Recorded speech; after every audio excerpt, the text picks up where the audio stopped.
So you've got your Pro Kit installed. What do you need to do now? Here's your pre-flight checklist. If you got the scales, make sure that when they're empty, the scale platform is parallel with the bail chamber.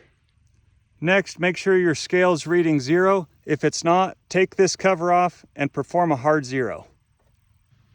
Next, we're going to check all your sensors. Make sure they're gapped appropriately and reading on the screen.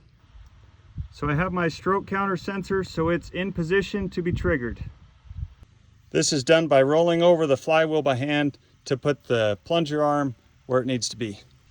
Next, I have the bail tie sensor installed and gapped appropriately on the needle arm.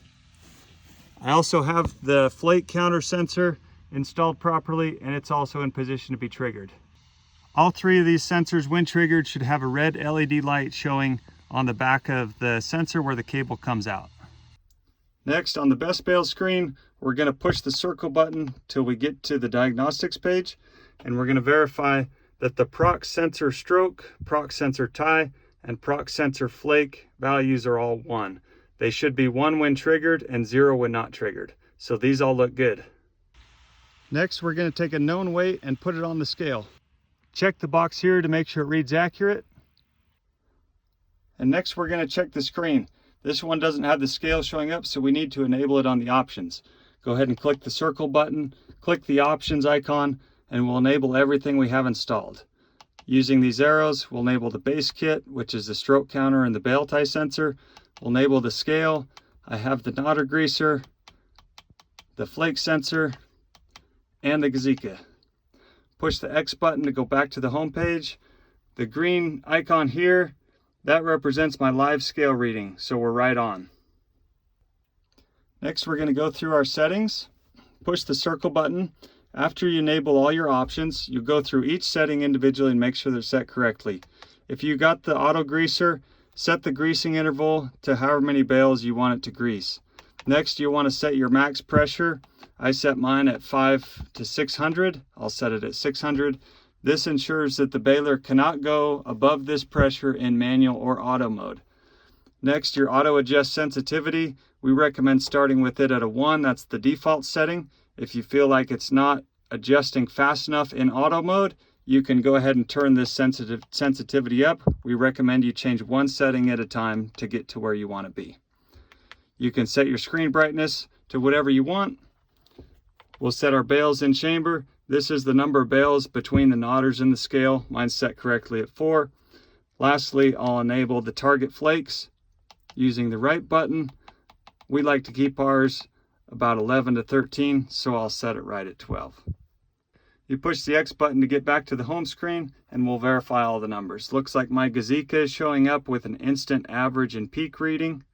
Here's my control tile where I'll control my pressure or target bail weight depending on which mode I'm in. So in manual mode, I'll set a pressure, and then the baler pressure will match that. In auto mode, I'll set a target weight using those same up and down arrows. And then the baler will adjust its pressure to maintain that weight in auto mode. This is the strokes per minute. This is the current flake count. This is the last 3 flake counts. This is your live scale reading, and this is your last 8 bails weight. This is your field count, your field average weight, your 8 bail average weight.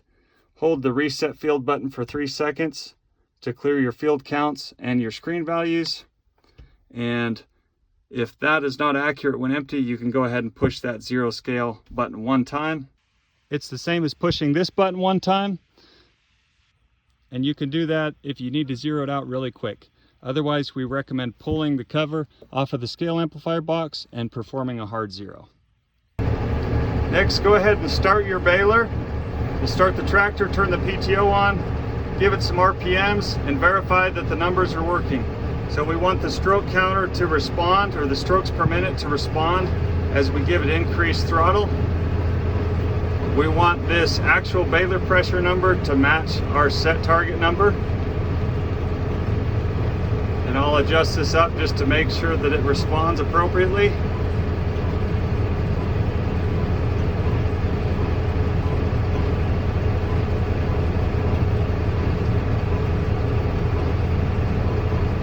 And then I'm I'm going to pull this weight off the scale and make sure that it moves across to the next field.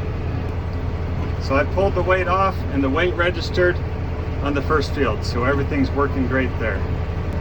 Also, with the flake counter installed, this current flake count should not be increasing. But if you didn't get the flake sensor, then it should be counting in between every time. So that's it. That's how you make sure you're up and going with the Pro Series. It's again on a 1840 baler, but the process will be the same on any baler. Thanks for watching.